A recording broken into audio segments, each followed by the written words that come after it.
Pues muy bien, yo creo que vamos a dar comienzo al webinar de hoy. Bueno, lo primero, como siempre, agradeceros a todos los que estáis ahí al otro lado, el interés por el tema de la genética y lo molecular en la aplicación a nuestro trabajo de todos los días de los pacientes con cáncer y agradecer, por supuesto, tanto a la Fundación ECO como a Health Code el apoyo a esta iniciativa.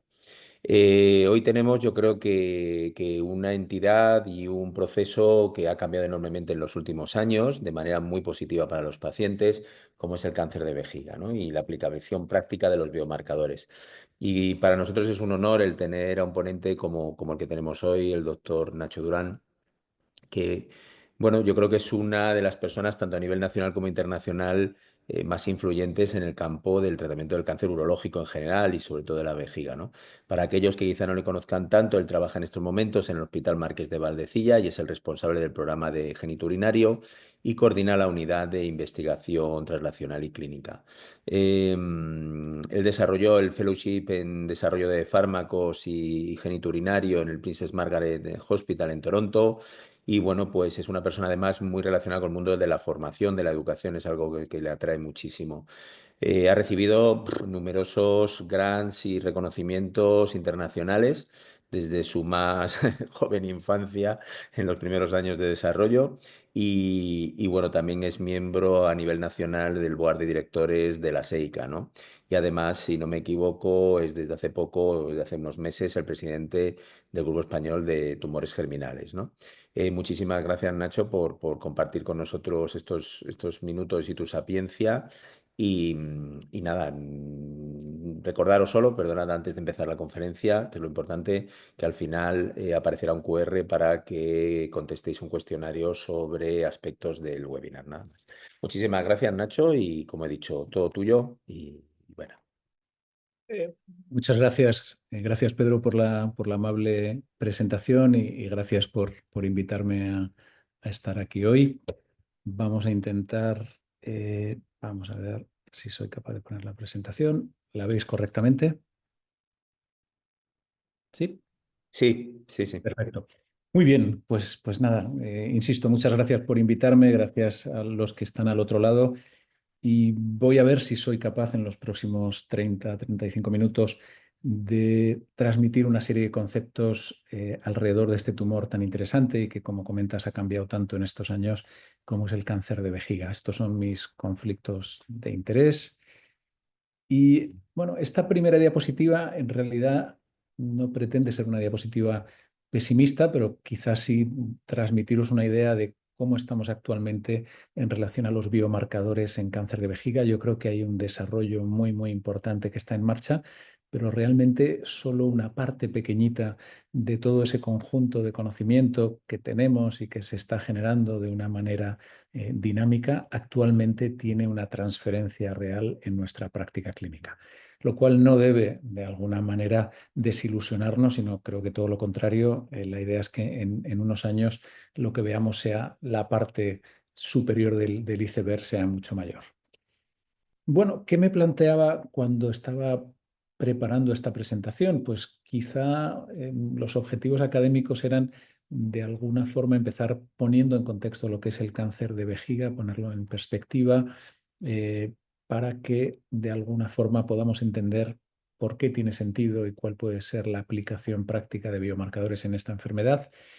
El segundo, o la segunda idea, el segundo bloque de conocimiento que quería compartir con vosotros era revisar algunos biomarcadores que están en desarrollo en el cáncer de vejiga en distintos contextos clínicos y desde luego poner el foco en aquellos que tienen una traslación a la práctica clínica en este momento y por qué no hacer un guiño a los que vienen y estarán probablemente incorporados en el futuro cercano. Para cubrir todos estos aspectos académicos, voy a distribuir la charla en varios bloques. Voy a empezar primero dedicando idealmente no más de 4 o 5 minutos a poneros en contexto de lo que es el cáncer de vejiga para aquellos que a lo mejor no estáis tan familiarizados con esta enfermedad. Y luego voy a ir desgranando el papel de los diferentes biomarcadores en distintas etapas de esta enfermedad. En la etapa diagnóstica inicial, en la etapa de predicción del beneficio a los tratamientos, en la etapa de monitorización de la posible recaída y luego hablaremos un poquito de potenciales nuevos biomarcadores en un contexto terapéutico tan cambiante y cerraremos con un par de mensajes para llevar a casa. La primera, la primera pregunta sería, ¿por qué estamos aquí dedicando una tarde a hablar de cáncer de vejiga? Realmente, ¿por qué la Fundación ECO decide de alguna manera y la coordinación de este programa decide dedicar una sesión a cáncer de vejiga? La respuesta es porque el cáncer de vejiga representa un problema de salud pública de primer orden y desafortunadamente tenemos el honor, entre comillas, de ser líderes en la incidencia de esta enfermedad.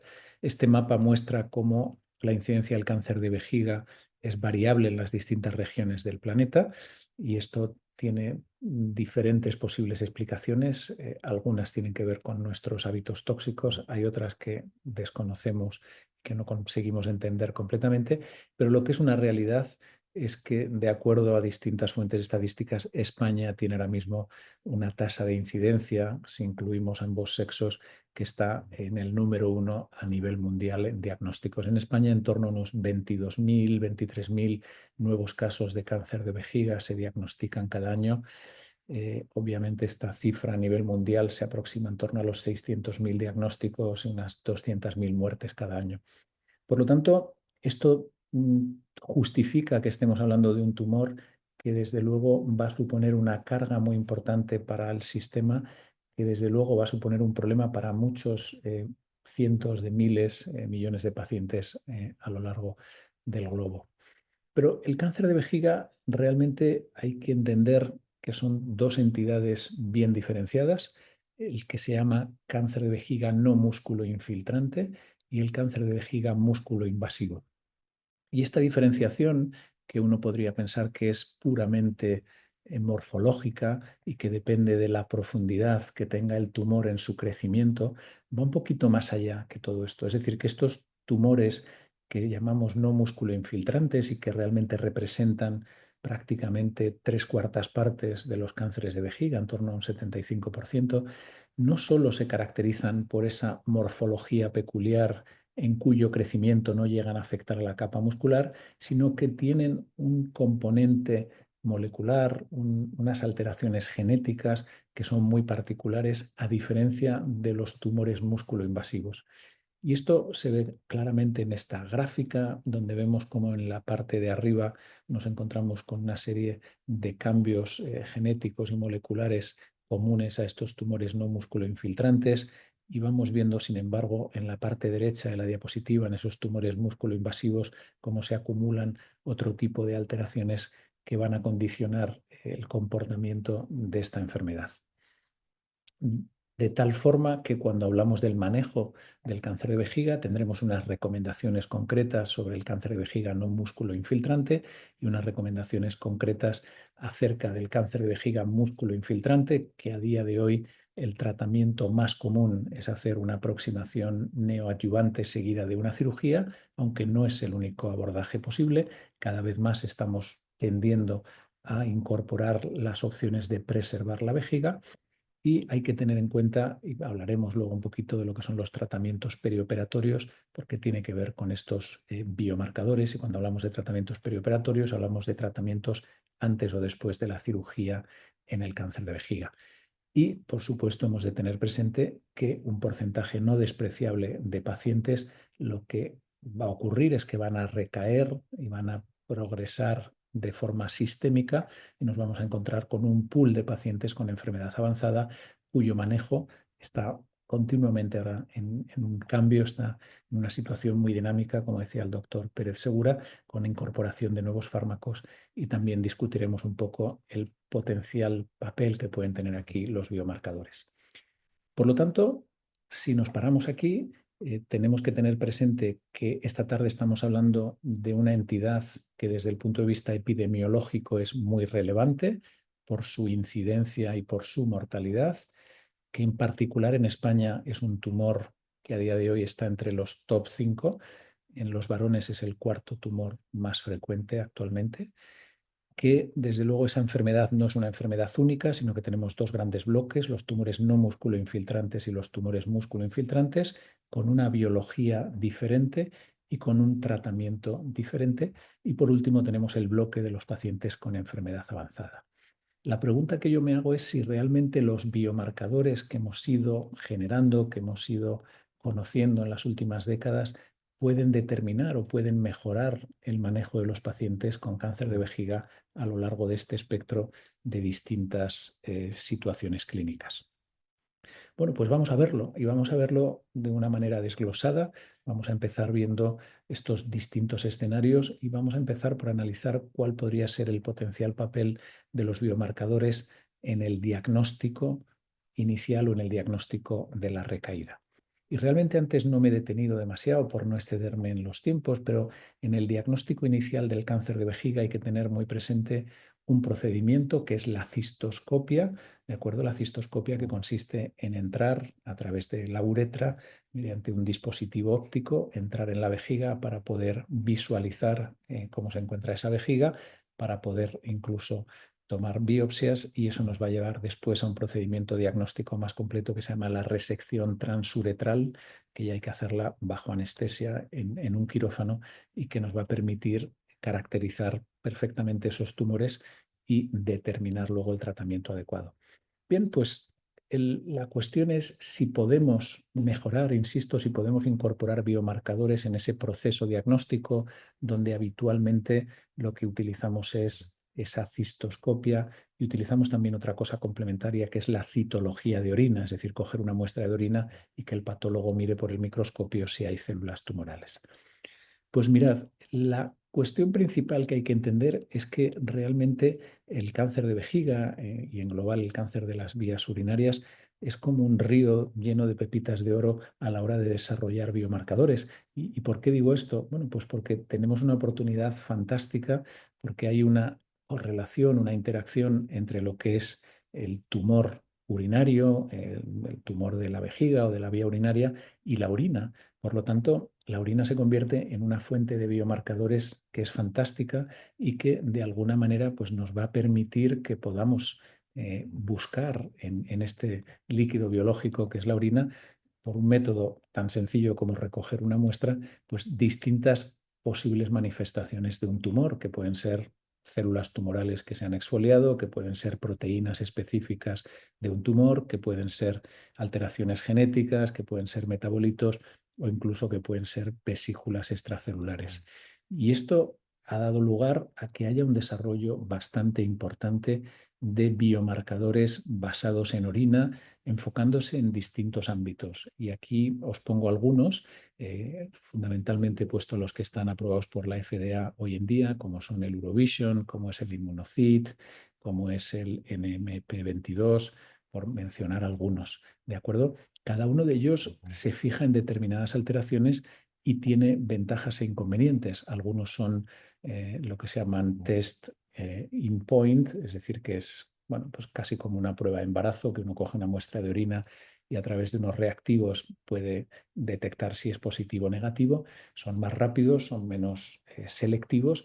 Otros requieren un proceso más complejo, determinamos mediante FIS, otros se hace por inmunohistoquímica, es decir, son distintos tipos de test que pueden detectar algunos biomarcadores que nos identificarían potencialmente un tumor de vejiga o en la vía urinaria. Esto, a modo de resumen, son los que están aprobados ahora mismo por la FDA, y en la izquierda tenéis una lista de biomarcadores que se han propuesto como detectores. Bien, todo esto es bastante estimulante y tiene bastante sentido y tiene bastante lógica, pero luego tenemos que irnos a la vida real.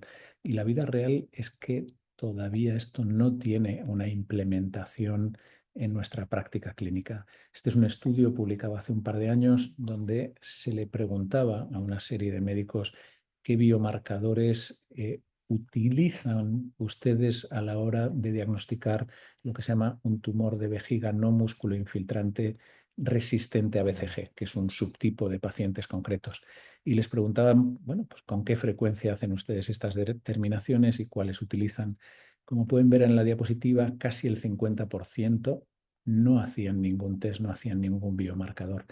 De hecho, si esto lo llevamos a la Biblia de la urología en el aspecto oncológico, que son las guías europeas, que son unas guías muy completas, multidisciplinares, con unas recomendaciones muy claras, realmente esto es de hace, no llega a un mes que se han actualizado, y estas guías lo que dicen es que realmente a día de hoy ninguno de estos test que acabamos de comentar puede reemplazar a la cistoscopia. Dice que desde luego se podrían utilizar como un complemento a la cistoscopia, que a veces falla en detectar pequeños tumores, sobre todo aquellos que son planos, que se llaman tumores carcinoma in situ, y desde luego mencionan un par de test en concreto que pueden tener una buena eficacia, pero ahora mismo ninguno de estos marcadores, insisten, ha sido aceptado como práctica clínica en el diagnóstico o en el seguimiento. En concreto, en el seguimiento del cáncer de vejiga, que muchas veces cuando se diagnostica un cáncer de vejiga localizado, luego hay un periodo pues prácticamente de por vida de seguimiento de estos pacientes mediante cistoscopias, citologías de orina, etcétera, etcétera. Bueno, pues cuando se centra la Sociedad Europea de Urología en las recomendaciones, dice que igual que en el diagnóstico no podemos concretar que ningún biomarcador reemplaza la cistoscopia, lo mismo ocurre durante el seguimiento y desde luego defienden o sostienen que ningún marcador urinario puede reemplazar a la cistoscopia y que tampoco puede bajar la frecuencia de cistoscopias que se hacen de manera rutinaria en la clínica. Por lo tanto, si bien son muy prometedores y como veis ya tienen aprobación por la FDA, algunos de ellos, todavía esto no ha tenido una traducción clínica y todavía no ha convencido a las personas más importantes. Sin embargo, sí que la propia EAU abre un poquito una ventana al futuro y sí que reconoce que algunos marcadores urinarios, y fundamentalmente aquellos que llamamos multiplex, los que detectan múltiples alteraciones genéticas en la orina, pues sí parece que tienen unos datos de sensibilidad y de especificidad que hacen que en un futuro cercano posiblemente pues puedan tener mucho sentido en el seguimiento de estos pacientes. Imaginaos el cambio entre hacer una cistoscopia, que no deja de ser un procedimiento molesto, invasivo, costoso, o simplemente recoger una muestra de orina y que esa muestra de orina la pasemos por un test y nos pueda dar con cierta fiabilidad un estado real de lo que está ocurriendo en esa vejiga. Bien, pues hemos cubierto un poco ese primer guiño, esa primera mirada hacia el uso de biomarcadores en las etapas diagnósticas iniciales o en el seguimiento, pero vamos a movernos a otro bloque que es muy importante en relación a los biomarcadores, que tiene que ver con la predicción de la respuesta. ¿Qué biomarcadores predictivos tenemos en cáncer de vejiga? Estoy seguro que todo el mundo estaba pensando, bueno, vamos a hablar de PDL1. Y PDL1, como pongo aquí, es el biomarcador más consistentemente inconsistente, desde luego en cáncer de vejiga. Es un biomarcador que ha tenido resultados muy contradictorios a lo largo del desarrollo clínico en cáncer de vejiga, desde los inicios, cuando empezamos a manejar los primeros inhibidores de checkpoint en el cáncer de vejiga metastásico, con atezolizumab, que fue uno de los primeros fármacos que llega a ese contexto clínico y que de hecho su estudio pivotal se diseña enfocado a pacientes con alta expresión de PDL1, siendo una idea regular, puesto que fracasa en ese endpoint primario. A partir de ahí nos hemos encontrado con resultados de todos los tipos. En algunos estudios PDL1 favorece, en otros perjudica, en unos tiene un valor pronóstico, en otros el contrario.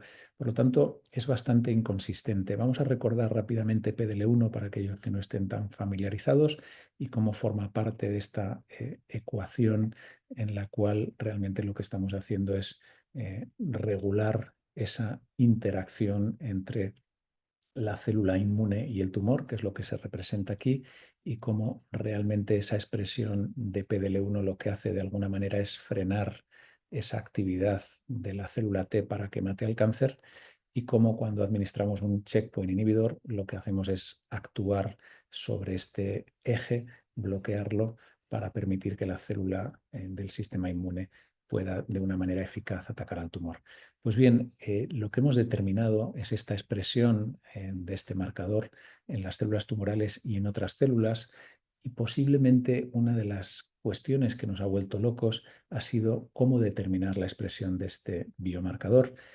Como veis aquí en esta tabla, dependiendo de los distintos assays que se utilicen, bien sea DACO, bien sea Ventana, SP263 o SP142, desde luego lo miran de una manera distinta. En unos estamos mirando la expresión solamente en células tumorales, en otros estamos viendo la expresión relativa con otras poblaciones celulares. Bueno, distintas maneras de mirarlo, el CPS, el TPS, el IEC-score, y al final realmente no parece que esas pruebas sean exactamente equiparables, al menos en cáncer de vejiga. Por lo tanto, esto nos ha vuelto un poco locos, nos ha confundido, y yo creo que de alguna manera tenemos que ir delineando qué aplicación tiene hoy en día PDL1. Y la primera pregunta es, bueno, ¿cómo realmente influye PDL1 en cáncer de vejiga? Y lo voy a llevar al caso del tratamiento adyuvante. Muy rápido y muy sencillo, en cáncer de vejiga músculo infiltrante, estos pacientes con esta enfermedad que hemos descrito al inicio de la charla, con ese crecimiento característico, con esas características genómicas, aquellos pacientes que reciben tratamiento neoadyuvante y se operan y todavía tienen persistencia de enfermedad, o aquellos pacientes que no reciben neoadyuvancia porque no pueden recibirla, se operan y tienen una enfermedad con factores pronósticos adversos como un PT3, un PT4 o afectación ganglionar. Esos pacientes que consideramos de alto riesgo, durante los últimos, vamos a decir, 5 a 7 años, esta población se ha testado en distintos estudios de adyuvancia, donde lo que pretendíamos era valorar si administrarles un tratamiento con un inhibidor de checkpoint podía realmente mejorar lo que llamamos la supervivencia libre de enfermedad. Es decir, si estos pacientes, después de operarse, recibían un inhibidor de checkpoints y podían vivir más tiempo sin tumor. Y esto lo hicimos con 3 fármacos. Lo hicimos con un fármaco que se llama nivolumab en el estudio Checkmate 274, lo hicimos con un fármaco que se llama pembrolizumab en el estudio Ambassador, y lo hicimos con un fármaco que se llama atezolizumab en el estudio InVigor 010. Bien, ¿y qué fue lo que ocurrió? Bueno, pues vamos a empezar por el Checkmate 274, donde a estos pacientes que digo con alto riesgo después de esta cirugía se les randomizaba a recibir nivo o a recibir placebo. Bueno, pues fue un estudio positivo para Disease Free Survival, y es positivo con un hazard ratio de 0,71. La mediana de DFS son 22 meses frente a 10,9 en la población por intención de tratar, pero fijaros cómo en aquellos pacientes que tienen una alta expresión de PDL1, ese beneficio parece ser más marcado. Es decir, que la lectura de este estudio es que el estudio es positivo para todos los pacientes, pero parece que en aquellos que expresan PDL1, nivolumab tiene una eficacia mayor, es más significativo en prevenir esa recaída. Si esto lo trasladamos a la supervivencia global, aunque todavía estos son datos inmaduros y no sabemos el impacto real que tiene nivo en supervivencia global, también parece que las curvas favorecen a aquellos pacientes que tienen alta expresión de PDL1. Luego, entonces, uno diría, pues PDL1 parece que es un predictor positivo de beneficio a los inhibidores de checkpoint. Esto parece que está muy claro, 2 más 2 son 4. Bueno, pues no es realmente así, porque vamos al siguiente estudio, que es el Ambassador, que es exactamente el mismo concepto, pero con otro fármaco distinto, con pembrolizumab. Cuando nos vamos a los resultados, dice, pues mire usted, parece que dar pembrolizumab después de operar a estos pacientes impacta positivamente. Tenemos un hazard ratio de 0,73, una P significativa y una mediana de disease-free survival significativamente mayor. Pero cuando resulta que analizamos qué ocurre en función de la expresión del PDL1, no parece que el PDL1 realmente con claridad nos esté beneficiando. Es más, parece que van mejor los pacientes PDL1 negativos, que no llegan a cruzar el 1. Y si esto lo vemos de forma gráfica, esto lo que nos viene a decir es que tanto los negativos como los positivos se benefician de Pembro, e incluso uno pensaría que el beneficio es mayor en los PDL1 negativo. Como ven, algo completamente contradictorio con lo que habíamos visto anteriormente. Si esto lo llevamos al tercer estudio, el de atezolizumab, este estudio de adyuvancia fue un estudio completamente negativo, no hubo beneficio en disease-free survival ni en overall survival, pero cuando también estratificamos por la expresión del PDL1, pues realmente nos encontramos que tampoco parece que realmente tenga un valor claro, y es más, la alta expresión de PDL1 iba a favor de la observación. Por lo tanto, ante la pregunta de si PDL1 es un buen predictor de respuesta, pues yo diría que esto, bueno, pues no está tan completamente claro. Y yo creo que los datos son bastante obvios. A pesar de esto, nuestra querida EMA lo que ha hecho es aprobar nivolumab en tratamiento adyuvante, pero solo para aquellos pacientes que tienen una alta expresión de PDL1. Y esta es la manera en la que lo utilizamos en España, lo cual no quiere decir que sea el caso en el resto del mundo, donde en la mayor parte del planeta se ha aprobado para todos los pacientes que cumplían los criterios del ensayo con independencia de la expresión de PDL1. Bien, ¿y qué ocurre con PDL1 en la enfermedad avanzada? Porque esto era en la enfermedad adyuvante, pero ¿realmente importa el PDL1 en la enfermedad avanzada? Pues miren, yo creo que esto es un concepto un poco clásico. Si nos vamos a las guías de hace unos años, todavía se decía que en aquellos pacientes con enfermedad avanzada, cisplatino inelegibles y que tenían alta expresión de PDL1, se recomendaba utilizar atezo o pembro como agente único.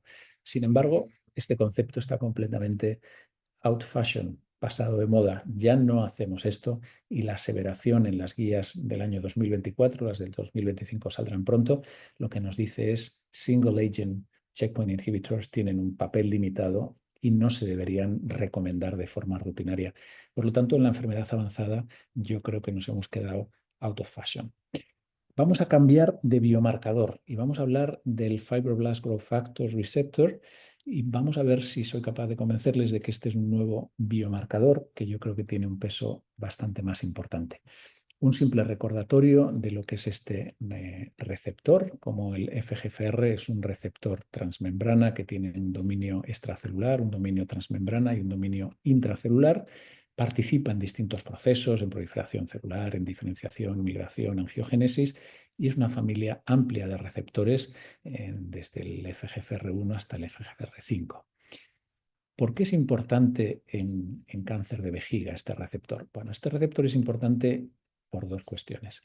Es muy importante en cáncer no músculo-infiltrante, y todavía hoy no nos vamos a centrar mucho en ese área porque no tenemos una terapéutica todavía desarrollada, aunque está a la vuelta de la esquina. Pero en la enfermedad avanzada nos dice la literatura que en torno a un 15 o un 20% de pacientes pueden tener alteraciones en FGFR. Estas alteraciones en FGFR pueden ser mutaciones, y aquí representamos las mutaciones más comunes, o pueden ser también fusiones. Y en base a esto hubo un desarrollo clínico. Estas son, perdón, las fusiones representadas de una forma más gráfica. Y en base a esto, quería decir, hubo un desarrollo clínico hace años del que tuvimos la fortuna de participar, donde se testó erdafitinib, que es un inhibidor de FGFR, que inhibe todos los FGFRs, por eso se llama un pan-FGFR inhibidor. Y en un primer estudio que incluyó aproximadamente unos 100 pacientes, se vio que este fármaco era eficaz. Eran pacientes que ya estaban pretratados, que tenían una enfermedad diseminada, y que a pesar de haber recibido varias líneas, consiguieron unas tasas de respuesta de un 40%. Esto hizo que se fuera un desarrollo ya en un contexto randomizado, y se lanzó el programa TOR, donde erdafitinib se comparó en dos contextos. En la cohorte 1, que quizás es la que tiene ahora más valor en lo que tiene que ver con la charla de hoy, lo que se hizo fue comparar erdafitinib frente a quimioterapia en pacientes con cáncer de vejiga metastásico que tenían alteraciones en FGFR3 o FGFR2 y que habían progresado en tratamiento con quimio y con inmuno. Y en ese contexto, en esa cohorte 1, erdafitinib ganó y fue superior a la quimioterapia, y demostró un beneficio tanto en supervivencia global como en supervivencia libre de progresión, como en tasas de respuesta. Por lo tanto, esto lo que ha hecho es que hoy en día erdafitinib está recomendado en las principales guías para aquellos pacientes que tienen alteraciones en FGFR, bien sean mutaciones o fusiones, y que han progresado a quimioterapia y a inmunoterapia, o sea, lo que sería más o menos una tercera línea. Y aquí tienen la representación de la recomendación aquí abajo. Bien, pero hay más biomarcadores. Hablábamos de FGFR como un trendy, como más moderno. Vamos a hablar de un clásico que es HER2. Y HER2 es bueno, pues es un marcador que seguramente todos conocéis, porque es un marcador con el que hemos convivido en otras patologías, pero que realmente en cáncer de vejiga vuelve a renacer. Este biomarcador tuvo, bueno, pues algunas pequeñas bueno, pues interacciones con el mundo del cáncer de vejiga hace aproximadamente una década. Fueron ensayos que no tuvieron éxito con distintas moléculas dirigidas a ER2 y sin embargo ahora hay un resurgir de este biomarcador y hay fármacos dirigidos a él que son bastante interesantes. El primer punto es cómo es de frecuente la expresión de ER2 en cáncer de vejiga. Y fijaros que el margen que da la literatura habla de entre un 9 y un 60, incluso hay algunos reportes que hablan de un 70%. ¿Por qué este margen tan amplio? ¿Por qué esta horquilla? Bueno, pues porque depende de cómo lo detectemos y depende de en qué poblaciones. Estas alteraciones en ER2 son mucho más comunes en muscle invasive que en non-muscle invasive y en enfermedad diseminada. Es un biomarcador que sabemos que tiene un valor pronóstico, es decir, que los pacientes que lo sobreexpresan, que tienen amplificación de ER2, tienen peores resultados y también es un biomarcador, como veremos, predictivo. ¿Y por qué digo esto? Lo digo a partir de este estudio que se llama el estudio DESTINY, un estudio pan-tumor, en el cual se introducen tumores con distintos primarios, endometrio, cervix, ovario, vejiga, etcétera, y lo que vemos es qué actividad tiene un anticuerpo conjugado con citotóxico que se llama trextuderuxtecan, que lo que va a hacer es unirse a ER2 e introducir un inhibidor de la topoisomerasa. Bueno, pues fijaros que los resultados en aquellos pacientes que tenían alta expresión de ER2, que eran 3 cruces por inmunohistoquímica, las tasas de respuesta se van a un 60%. Y en concreto en vejiga estamos hablando que aquellos pacientes que expresaban ER2 3 cruces, que atención, eran 16, no eran 400, las tasas de respuesta eran 56% y realmente la tolerancia era buena, aunque ojo con la enfermedad intersticial pulmonar. Pues bien, en base a esto se aprueba en Estados Unidos el trastuzumab como un tratamiento para el cáncer de vejiga metastásico que expresa ER2 3 cruces y que ha recibido tratamientos previos y que no tiene otras opciones. No tenemos este acceso ahora mismo en Europa. Decir que hay otros estudios ahora mismo en marcha con compuestos dirigidos a ER2, bien sea como agentes únicos o en combinación. Muy interesante el disitimab vedotin, muy interesante este otro biespecífico de origen asiático, el BLB01D1. Bueno, pues hay estudios single agent en combinación que son francamente interesantes en términos de actividad. Bien, pues ya hemos visto que tenemos dos biomarcadores FGFR y HER2 que pueden realmente ser predictores de beneficio a fármacos concretos y que además afortunadamente tenemos esos fármacos dirigidos a esas dianas. ¿Y qué podemos decir de monitorizar el riesgo de recaída? Aquí nos metemos en un terreno que nos llevaría toda la tarde, que es el ctDNA, el DNA tumoral circulante. Es un método no invasivo, como sabéis, es ver en una muestra de sangre ese material genético del tumor que está circulando. Sabemos que en la sangre existe lo que se llama el cell-free DNA, pero ese cell-free DNA tiene distintos orígenes y uno de esos orígenes puede ser DNA correspondiente al tumor.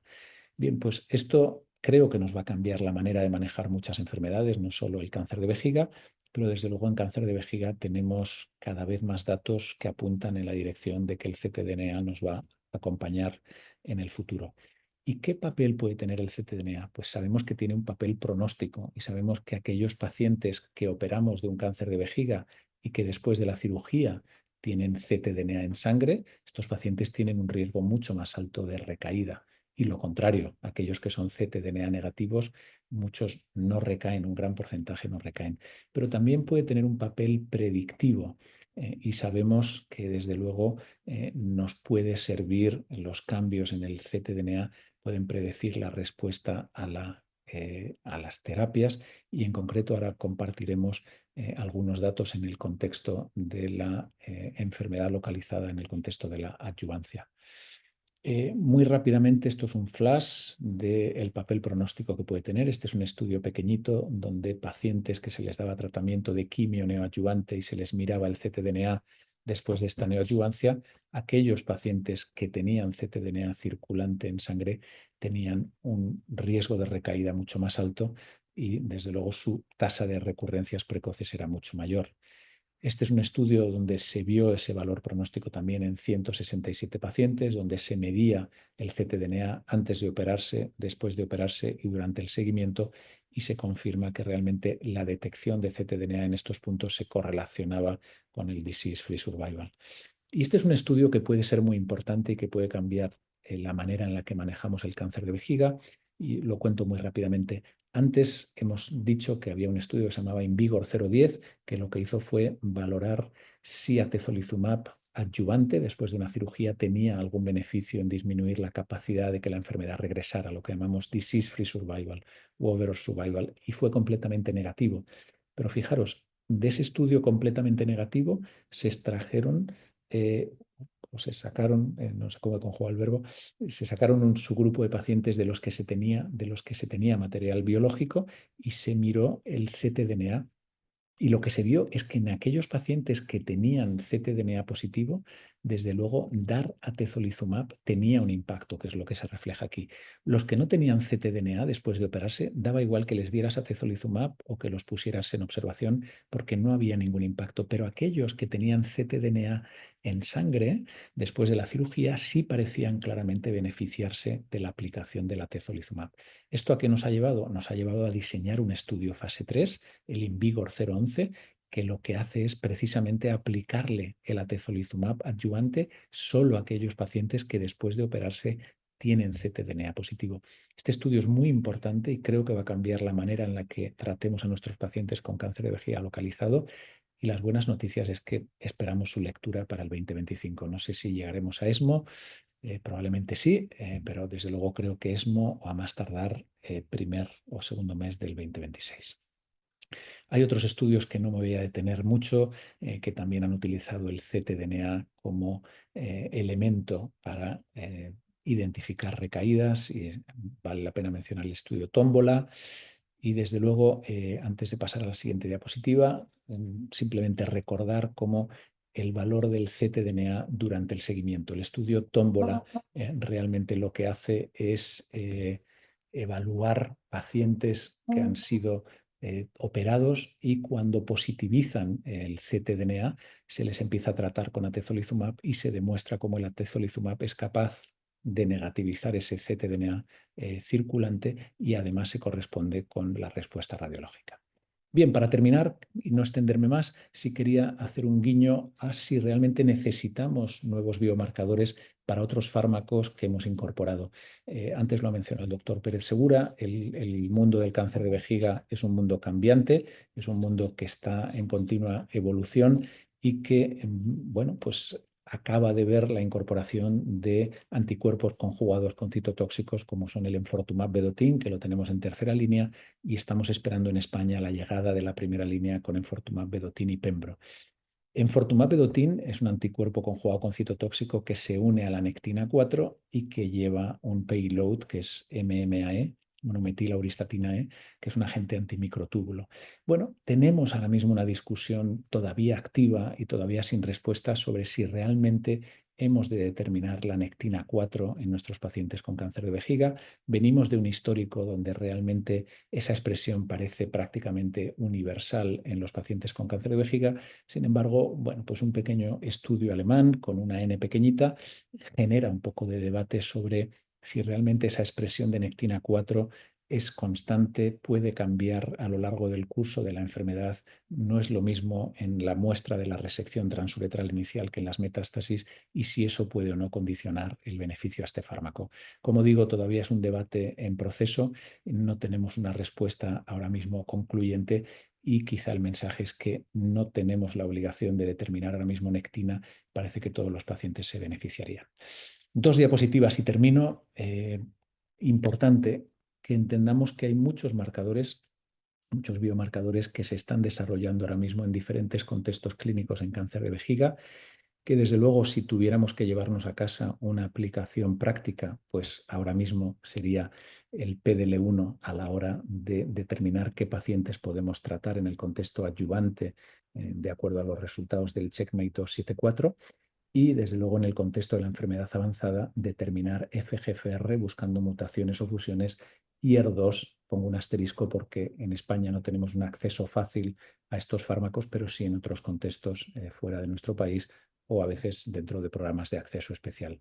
Desde luego, el TNA tumoral circulante yo creo que es un biomarcador muy prometedor, con valor pronóstico, con valor predictivo. Tenemos que esperar a los resultados de los estudios que están en marcha, pero estoy convencido de que nos va a cambiar el manejo de estos pacientes muy pronto. Y desde luego hay una necesidad de que aprendamos más de posibles biomarcadores potenciales en los anticuerpos conjugados con citotóxicos, no solo en Fortumab vedotin, sino otros, y que nos ayuden a una mejor selección. Que llevaros para casa este mensaje, keep in mind in your clinic el valor de los biomarcadores y utilizarlos de una manera inteligente. Y sobre todo utilizarlos pronto, determinar FGFR, determinar PDL1 cuando estéis pensando en un contexto adyuvante y hacerlo cuanto antes mejor. Muchísimas gracias y disculpar si me he excedido un poquito más del tiempo. Pues muchas gracias, Nacho. Yo creo que es una revisión fantástica. No tenemos demasiado tiempo, porque el doctor Durán tiene que ir a otra reunión, pero bueno, yo creo que 5 minutitos tenemos, ¿no? Sí, sí. Mientras se van animando, yo tenía varias cosas. Bueno, la primera, una igual que engloba un poco todo este tema de determinación. Yo creo que lo has dejado muy claro, ¿no? Que hay que determinar biomarcadores. Y la pregunta es, eh, ¿me quedo con la biopsia inicial del diagnóstico cuando se diagnosticó del cáncer de vejiga o merece la pena rebiopsiar al paciente cuando está la recaída? Es decir, ¿qué tasa hay de cambios mutacionales, mutaciones de resistencia? Cuéntanos un poquito de eso. Bueno, yo creo que la pregunta es muy buena. Pedro, no tenemos, hasta donde yo conozco, grandes estudios que hayan hecho esta correlación de perfiles en el primario y perfiles en el metastásico. Sí tenemos algunos pequeños y de hecho uno de los estudios provocadores es el estudio alemán de Nicolas Klümper, que son los que miran la amplificación de nectina 4 y lo miran en el tumor primario mediante resección transuretral y lo miran en las metástasis y generan, digamos, un poco esa crisis porque dicen, parece que la expresión no se mantiene igualmente en el tiempo. Insisto, estamos hablando de una pequeña corte. Esto ahora se está viendo, bueno, qué impacto puede tener realmente, si condiciona o no las respuestas. Yo creo que estamos en las etapas precoces. Pero no creo que estemos a la altura de otros tumores, como puede ser el cáncer de pulmón, donde uno va buscando esas mutaciones concretas y da igual que haya que abrirle el cráneo a un paciente para buscar una mutación de resistencia a un inhibidor de GFR en cáncer de pulmón o una alteración en MET o en RET. Yo creo que ahora el mensaje sencillo sería: intenta buscar biomarcadores en la muestra biológica más reciente que tengas. Si tienes una muestra de RTU, adelante. Si tienes una muestra de una biopsia, pues adelante también con ella, ¿vale? Pero que eso no, digamos que no sea un impedimento el pensar que puedas tener, digamos, una muestra más antigua. Cuando has comentado, o sea, el tema del ctDNA, ¿no? Yo creo que es enormemente interesante y que lo estamos viendo en otros tumores, ¿no? Que como has comentado, que probablemente será, yo creo que en breve, cuando se abaraten costes, tengamos más datos en poblaciones más grandes, etcétera, probablemente será un biomarcador interesantísimo para decidir a quién le haces una adyuvancia en un tumor o cuando cambie una línea de tratamiento o cuando está recayendo, ¿no? Em, Cuando has presentado las curvas del estudio del Invigor, ¿no? De cómo afectaba, ¿tú crees que el resultado negativo del Invigor podría ser debido a que haya habido un desbalance entre las ramas, de que en una haya más pacientes con ctDNA, que hayan caído en la rama del tratamiento con el atezo aquellos pacientes que tenían más ctDNA Ujú. circulante o no? ¿O eso se ha analizado y no es un factor de No, confusión? no, realmente es que el número de pacientes que había que tenían ctDNA era pequeñito. Esos pacientes que ellos llamaban algo así como biomarker analizable o algo así, tenían una nomenclatura concreta que ahora no recuerdo, no eran tantísimos, ¿vale? Por lo tanto, yo creo que lo que tú comentas es posiblemente muy cierto y puede que haya un desbalance que haya justificado el que esas curvas sean bueno, que es que van pegadas, no hace falta ser un experto en estadística para ver que en el Invigor 010 había cero beneficio. Obviamente podemos discutir si es igual el atezo, que el pembro, que el nivo, todo lo que queramos, pero está claro que biológicamente seguro que había digamos, un desequilibrio de poblaciones, sin duda alguna. Y bueno, yo creo que el Invigor 011 va a ser el que nos dé la respuesta, Pedro. O sea, el Invigor 011 es un estudio muy importante porque nos va a ayudar de alguna forma a saber a quién tenemos que tratar y a quién no. Ahora mismo hay mucho debate.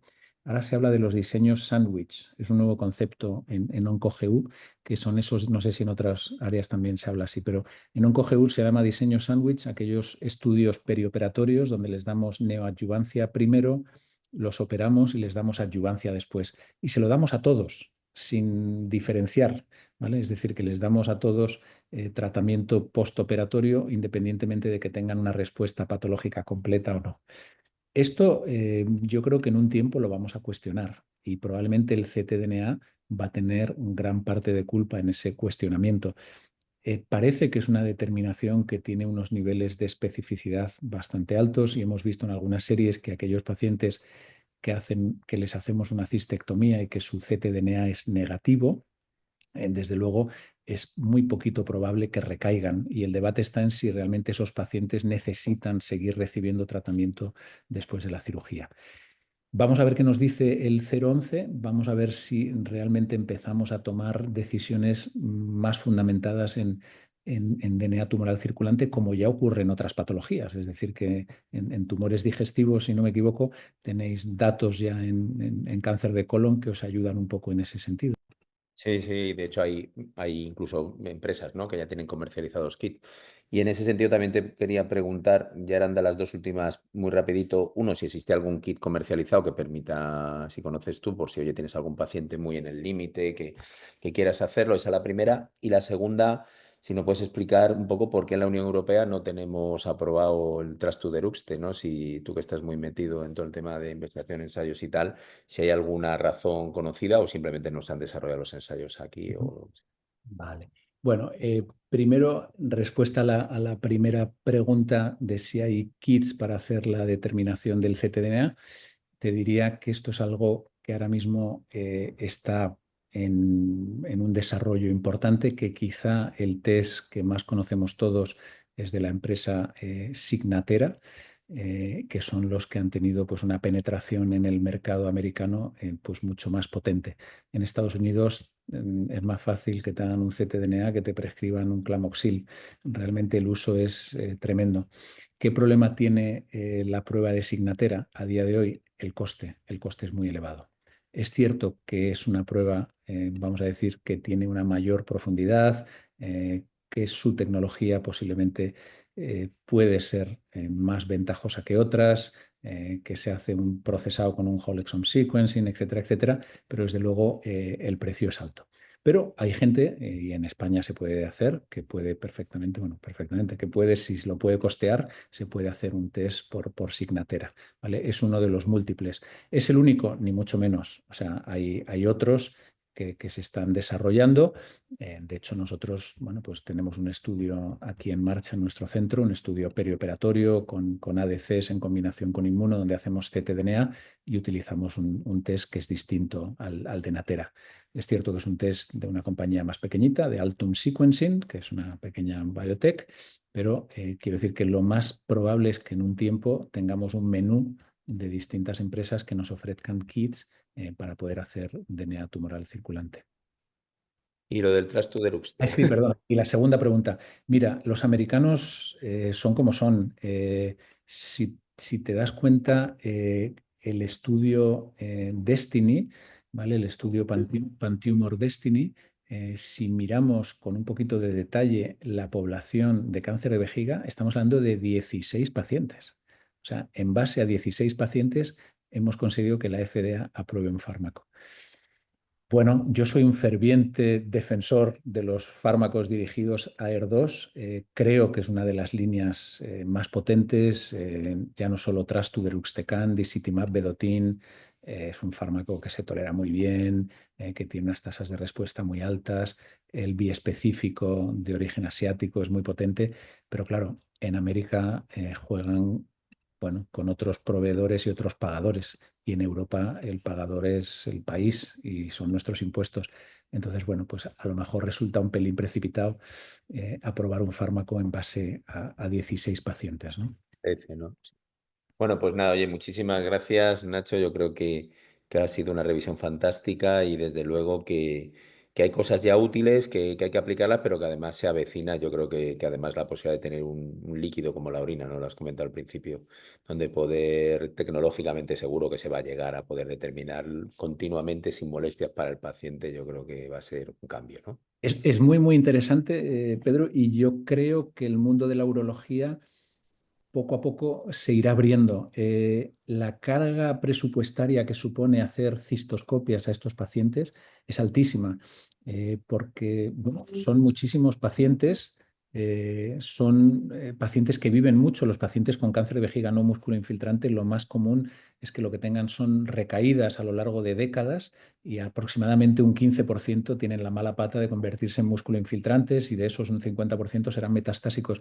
Pero desde luego es un contexto sanitario donde si podemos mejorar la eficiencia va a ser brutal, porque estamos hablando de muchísimos pacientes, ¿no? Nosotros somos oncólogos y nos centramos más en la enfermedad musculoinfiltrante, en la metastásica, pero no perdamos el foco que realmente el impacto socioeconómico está también en los no musculoinfiltrantes. O sea que a mí me parece muy, muy interesante ese campo. Totalmente de acuerdo.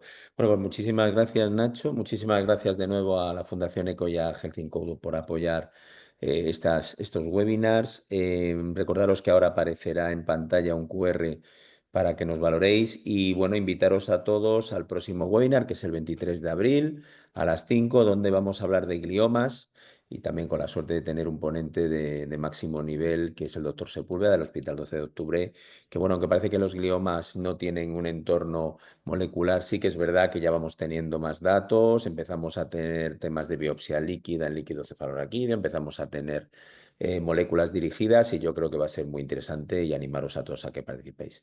Y nada, muy buenas tardes y que paséis un buen día.